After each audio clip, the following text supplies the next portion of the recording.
Welcome to SuperCoach and welcome to another player profile. I want to talk Michael Barlow, a few requests about him, and obviously he is one that does conduct a little bit of interest. He's been a very good scorer for many years, but perhaps is one that could be on the way out, or he could be a gem now that we can get him as a forward. Could make or break you. So I just want to talk a little bit about that. As I said, we can get him in the forward line, automatically makes him relevant. 462k. So certainly one to consider. Now, he's been a great servant over many years for us in the SuperCoach world. Of course, that 2010 season was unbelievable, getting him at a rookie price, averaged 116. And from there on out, 83.7, 95.2, 110, 111.7, 93.6, 98, 84.2. Hasn't played as many games the last couple of seasons. Obviously, he's had some injury concerns, but certainly is still one to take a look at. Of course, the broken leg, he has now suffered two. The first one back in 2010, and last year, round 13, he did that same leg, which was extremely disappointing. And you know, it's shocking to see such a brutal injury, and to do it twice in your career is really savage. But look, I mean, in terms of numbers, he's absolutely one to consider. I must say off the top, I've got some serious doubts. I know a lot of people seem to be requesting him to do a profile, and seemingly the reason is that he's a guy who's going to play midfield, has scored so many points previously in a weak side and an inexperienced midfield. Seemingly looks like a reasonable option, and fairly affordable, but I'm not quite sold on it, and I'll give you the reasons why. I mean, firstly, it is the injury. You know, clearly that's enormous. You don't just come back from that and skip straight into where you left off from. And it has been a little bit since we've seen his best footy.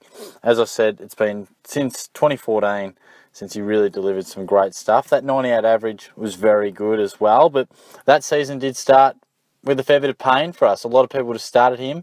I think he was in the forward line as well, and he started with a 61, a 60, 99 and then 81, and I think a lot of people would have ditched him at that point in time. I know I did, and he did catch absolute fire, particularly in the latter stages. I think he had a 160 and just ran hot for about 6 weeks and pumped that average up to 98, but I'm not too sure how many super coaches enjoyed it because he did burn us early. So I guess what I'm trying to say is we haven't seen his best footy for a while. We've seen pretty good footy. He has been thrown around positionally as well. He's tagged at times and not always been in the thick of it, given some more opportunities to some youngsters, and also hasn't always had his body in peak condition. Even round 4 last season, just the 27 points, did come off the last quarter, hamstring injury. Obviously wasn't going great beforehand, but may have been slightly affected as well, which does impact the average. So coming back from the broken leg, massively tough, very difficult. Coming back from a second one at 30 years of age, how that will affect him, we won't know. It's not going to do him any favours. It's more of a question of how much will it affect him negatively, and I'm not so sure that curve of scoring is going to go too much further up. I would be shocked if we saw 3 figures again from Barlow, but the question is, can he get to 95? I think that's what most people will be looking at, around that 95 mark. That will be the aim for many. Another concern I have with picking a guy like Barlow, I look at him and I just feel like he's yesterday's hero a little bit.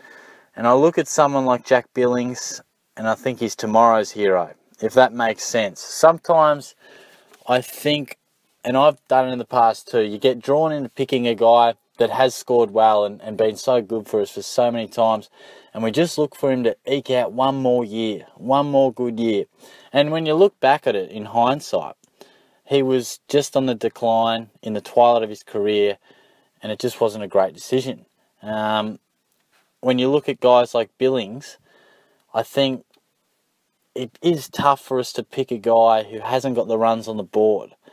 But a lot of the times, if we do take that risk and they do really come on and become the hero that we think they'll be, they produce numbers for years and years. And then we look back in hindsight and we go, well, that was his first season of a run of late 90s and 3-figure averages. So I guess what I'm trying to say is that don't get drawn into picking a guy who's been good just because he's been good, because there's no doubt Barlow is in the twilight, and I'm not so sure we'll ever see his best footy again. And with the injuries involved as well, it is tough to say whether he'll get back to anywhere near his best. And I think it's not always the case, because picking breakout contenders can be tough, but sometimes going a guy like Billings or like those type of players who have been good, touted for a long period of time, but haven't fully delivered yet. But sometimes I much prefer the guy who's becoming the man we all think they're going to be, rather than he's been the man, he can still be good, but how good? That's sort of where I'm at. I mean, I guess it's just different stages in their careers. If you want to picture it like the mountain they talk about, you know, Billings, he's a bit up the mountain. He's reasonably well up there, but he's not hit his peak yet. There's still plenty of upside, and that peak will go for a good 3 to 4 years at the top of his powers. I feel like Barlow had his peak. He was a mature age recruit, as we all know, and he turned the mountain probably in 2016. And last year was a bit tougher. You know, the broken legs not making it any easier. So that's where I'm at with that point of view. In terms of the other, and my final point, is just where Gold Coast is at. They're a young side. They're eyeing their best footy probably in 2020. Now, what does that mean for Barlow? Yeah, he'll play midfield. I'm sure he will. They need a tough body in there. They need a guy who can win the clearances consistently. But I do feel at certain stages, because he's not going to be tomorrow's hero, they might give the opportunity to some of their guys that they feel are going to do their best footy and be the man when they're in that window.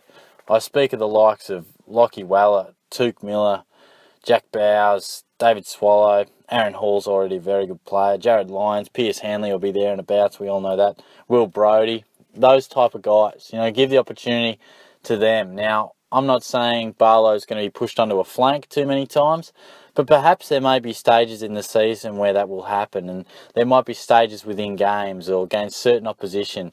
I just don't like picking a premium when I feel that when the chips are down, he's not necessarily in the guts. I think that's what concerns me a little bit. You know, if Gold Coast get off to a poor start of the season, they lose the first 7 matches or whatever like that, or they get to a point where they go, look, this has certainly confirmed where we're at. We wanted to start the season well. We haven't. Look, let's just chuck Will in there. Let's get Jack in the midfield, get him in there. Look, put Barlow out to the half-forward flank. Let's get some structure in the forward line. You know, that sort of thing. They rejig it, and when you're a developing team, you're always going to rejig it to get the youngsters in the middle, developing midfielders, because you want them to develop quicker. And I think they've got their eyes on 2020. They've got a core group of youngsters that are going to take them there. Barlow is almost like that placeholder in between. You've got to have experienced guys there and helping out those youngsters, and I think he'll do a good job of it. Don't get me wrong, I think he'll have a good season if he get on the park. Whether it'll be good enough to pick him, I'm not so sure. So there's a few negatives. You know, there's quite a few minutes of negatives and why I won't be picking him. But I understand if you want to play devil's advocate why you would pick him. He's a proven scorer. He's priced well. Like I said off the top, in an inexperienced midfield that might need a big body in there for the whole season. There's a little bit too much doubt for me, as I've just said, but I can understand because he is a ball magnet. Dare I say was a ball magnet, dare I say it, but I'm just finding it difficult to sell this one to you guys in a positive fashion because I think it could just be a trap. I think the guy's played 25 games in 2 years. It just reeks of a bloke who is coming to a slow end of what's been a great career and probably never thought he'd have this career as a mature age recruit. He's been fantastic for the Dockers and now been very, very valuable for the Suns. Understand why you could pick him. Runs on the board, a proven scorer, can get in there and win his own pill and should get opportunities.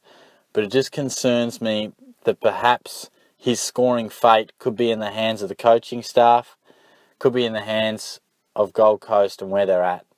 And I just feel if you're picking him as a premium, which of course you are, if it gets, I said round 7 before, even if it gets halfway through the season or after the buys, if it gets to a point where Gold Coast, no finals, there's no hope in hell, and they just want to absolutely dedicate themselves to some youngsters, which we see often, You know, he might be averaging 96 or something like that for the first 14 rounds. It could be going good as gold. You've proven Shorty wrong. He's come back from the broken leg beautifully. But then all of a sudden Gold Coast say, no, look, Mick, you're travelling great, mate, but we just need you to guide these youngsters, be a leader, take a backward step for the good of the club, but I want you to guide these youngsters. That still involves you winning the fair amount of clearances, but also involves them getting the first opportunity, particularly at the start of games, things like that. We see it all the time. You guys know what I'm talking about. We see clubs that are struggling with an eye to the future give their young talent more opportunity over the senior members. That's my fear. So let me know where you're at. I'd love to, and I will, check what percentage of teams he's in, because I'd be quite interested to see. I just think a lot of risk for all the points that I've already brought up. And if you are on him, let me know why. If I haven't brought up something that you think is valuable information, then let me know. But I do feel as if he could be a very dangerous pick, considering the likes of Petrarca. Dalhouse isn't far off him, and I do love Jackie Billings, as I mentioned in a few videos. So let me know your thoughts, comment away, subscribe to the video. I'll have a league reveal coming up on the Sunday, so if you haven't seen my video on that, check that out for exactly what time, and I'll talk to you soon. Cheers.